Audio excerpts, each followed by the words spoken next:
Hey there, hi, welcome to the channel. I am Garrett, and in this video, I'm sharing with you my complete guide to how to decorate your living room. The first step you have to take, and one of the things we're gonna touch on in this video is planning. Definitely go forward with your design with a plan in mind. You wanna get that out on paper, find some inspiration and take those. One of the videos I did that actually talks about a lot of the most basic topics is a how to decorate your living room video that I'm gonna link right here for you that you should definitely check out. The first thing we're going to talk about in this video is actually the rug. We're gonna start at the bottom and work our way up. Rugs get a lot of attention on YouTube with interior designers because they really have a big impact in a space. And you don't always have to have a rug. Sometimes a living room doesn't need it. You want it to be a little bit more open and feel lighter, so you don't put a rug in, you just let your floors be seen. I don't like a rug over wall-to-wall carpet because I think it's a bit of a safety hazard, so I don't recommend that. But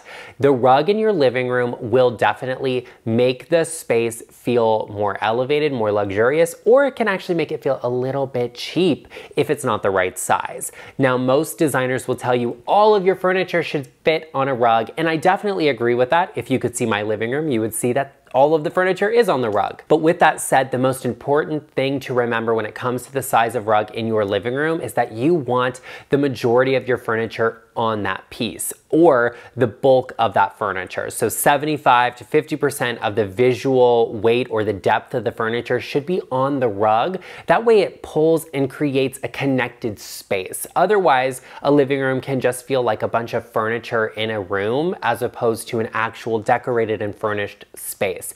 I know big rugs can be a bit expensive, but I genuinely believe you get what you pay for. Right now, what's trending upwards is a little bit more of a contemporary rug, a solid color, abstract patterns. I personally like something that's a little more neutral and just soft feeling with a layering of colors in it, I think is beautiful, but I also have vintage rugs that I really adore. So you can mix those two styles together in your home if need be. I personally like to see something with a little bit of visual interest, but if you're going for a solid color, look for something that will layer into the space a slightly different tone or shade of what's happening. That way you don't get a matchy-matchy feel in your color scheme. Another huge question or comment I get is all about picking furniture for your living room and how to do that, what to look for. Personally, I'm not a fan of a furniture set. I think it creates a space that's a little bit devoid of character. However, if you like a furniture set, you like the pieces to match, I would say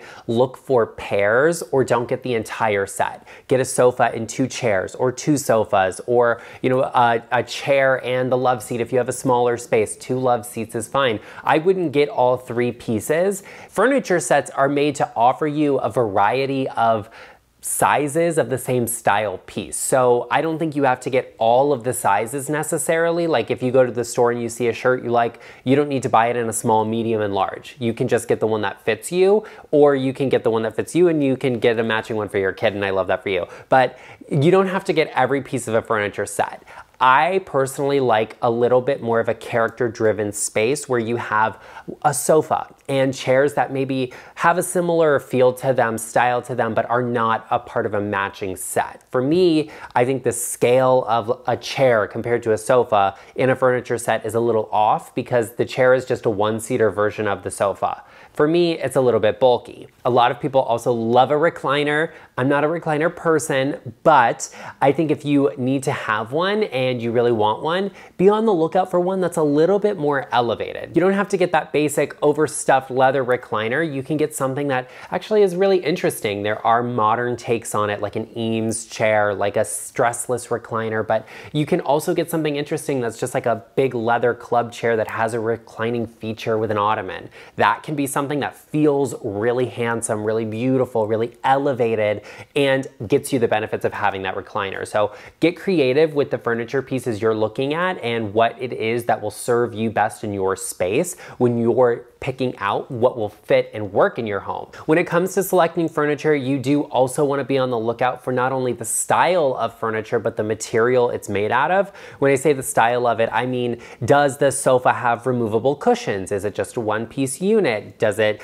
break apart into pieces? Will it fit into the room through a doorway? Those are things you really want to consider based on the maintenance or the accessibility you need in a space.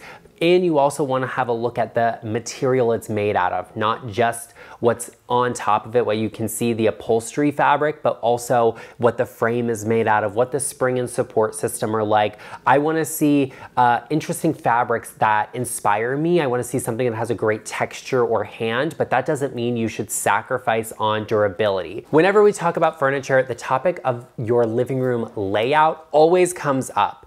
But I actually did a completely dedicated video all about the best living room layouts. You should really check out that video linked right here because I go really deep on what is a great living room option for your space. I'll also link that video for you in the description box down below. While you're checking that video out, be sure you check out my entire living room playlist where I have videos on every topic you could think of.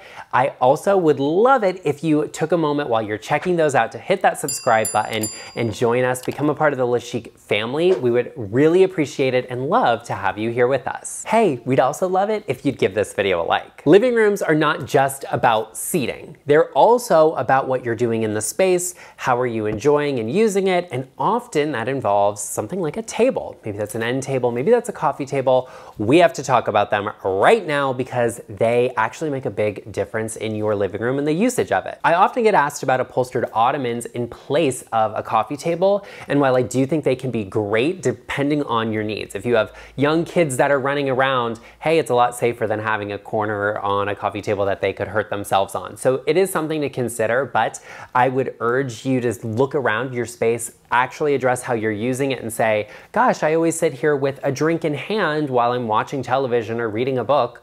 I should probably have something I could set that down on. And an ottoman isn't that thing. If you have end tables, you may not even need a coffee table. I personally love the look of a glass top table, but I'm not cleaning up the glass. You know, I have bulldogs and they're just gonna get their little faces all over it, making a mess. I'm not interested in that level of maintenance. So I personally like something with a solid top, whether that's wood or stone. And I think that's something worth looking out for in your space as well, if it would serve your needs. When it comes to the size and spacing of those side and coffee tables, I think it's less about the size, more about the spacing of how close or how far they are away from each other, or the sofa, chairs, whatever you have. For a side table, you want that piece to be centered on the depth of whatever it's next to, whether that's a sofa or a chair. You don't want it to be pushed all the way forward or all the way back. Centered right there so it feels balanced with that piece is going to make it feel like it's a better scale or the correct scale no matter the size of it.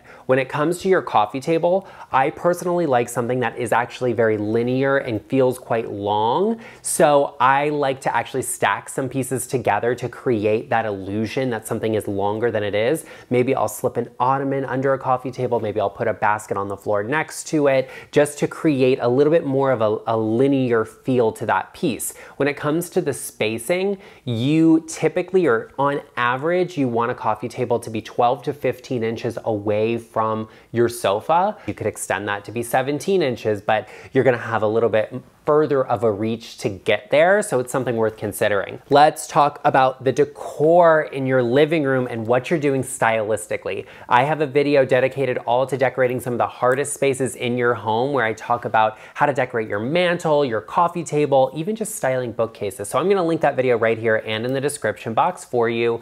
But the decor in your living room, in my opinion, needs to be more than just stuff to fill a space. It needs to be more than just random decor you bought at a store. I personally like a story. I like pieces that are interesting and that I can ask about, that will pique my interest, and I can learn something about you or learn something about the past or history or whatever. In my home, I definitely do that. You can see pieces are behind me on this table here. Each one of them has a great story that if somebody asked me, I could talk about and we could have a conversation. I think that's a great place to start with decor. So layer in some interesting pieces, some pieces you got on travels or something you found at an antique store, something you got a really great deal on or bought at a flea market or a garage sale. I want to hear that story. I think it's interesting. So I would start there, layer in some items that bring in the color scheme of your space as well. We're gonna talk about color schemes in just a minute, but for me, I'm gonna have one or two pieces that reference back to what's happening in the majority of the space or that main color I have going on. And decor is a great place to do that. I also don't wanna see like a ton of stuff everywhere. You don't have to cover every surface with decor or accessories because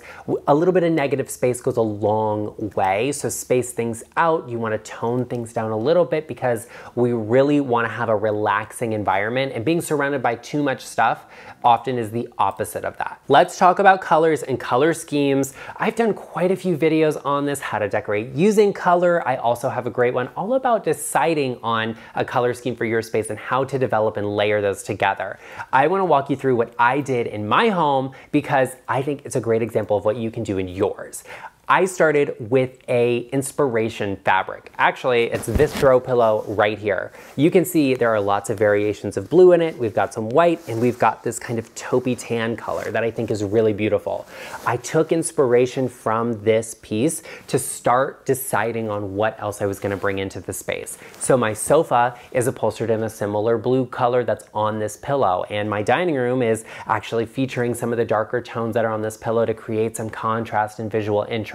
I have accessories and decor that pull from this color scheme, and I also love that I have some neutrals in this too that I can play around with. The walls in this space are white, and I have a cream rug pulling from the same tones that are on this fabric. That's an easy way to build and develop a color scheme for your space. And you can take that one step further and throw in a wild card and accent color. For me, it just tends to be pink because a lot of the artwork I have has a little bit of pink in it. And I say, okay, I can make a reference point at that, and I use florals to do that with. Like you can see right behind me, this piece of art over here has a little bit of pink in it and a lot of blue. And so I have a little bit of pink over there just to reference back to that. Even though pink is maybe not my favorite color, it's not a color that's found in my wardrobe, but it is something I can play around with and have fun with without making a huge commitment to by using flowers. Now, for your space, you may say, Garrett, I'm not into blue and pink everything, and that's absolutely fine. I love that for you. You may find something like a cream and a white striped fabric and say, Garrett, I'm in love with this. It's inspiring me.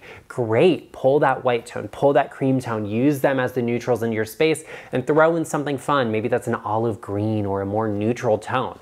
Beautiful, it can be very relaxing and feel sumptuous. That's how you find inspiration for a color scheme. And it doesn't just have to come from something in the space. It could come from a piece of clothing or somewhere you've been. The most important takeaway from all of this when it comes to color and decorating and in your space is you want cohesivity and flow throughout the room. So I recommend using at least 3 different colors in 3 different ways. You have tones like black and white that technically aren't colors. They're shades and tints, so you don't need to actually count those. My walls are white, so that's not a color I'm counting. I have some black accents, so it doesn't really matter. I don't include those. I have a shade of blue, a shade of cream, and a little bit of pink. Those are the colors I'm using in my space, and you can do the same in yours. A great living room is relaxing and inviting and feels warm, and you will achieve that through the use of lighting. I absolutely love lighting. I'm obsessed with great lighting in a space. I love something that's warm and welcoming and inviting,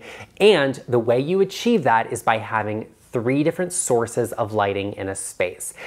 That does not include natural lighting, and that doesn't include the light coming from your fireplace, okay? This is all of the additional lighting you have. You may have an overhead light, you may have a lamp, you may have a sconce. You could also have a piece of picture lighting, you could have a floor light, you could have recessed lighting. All of these are different sources. If they are controlled separately, they're different sources. Of course, anything overhead, I think needs to have a dimmer. You can also get dimmers for lamps and other sources of lighting, and I think that's great as well, but that main overhead light fixture sometimes is a little bit too aggressive. Recessed lighting is great to have on dimmers as well. It's great to have as kind of a backup lighting source. If I really need to have a lot of light, like I'm scrubbing the floors and I need to see what's going on, I want to have that light there available to me. So creating a layered lighting scheme will actually make your space feel very warm and very welcoming. The final tip I have to say about lighting is that it doesn't matter the style you choose or what kind of feeling, vibe, or look you're going for.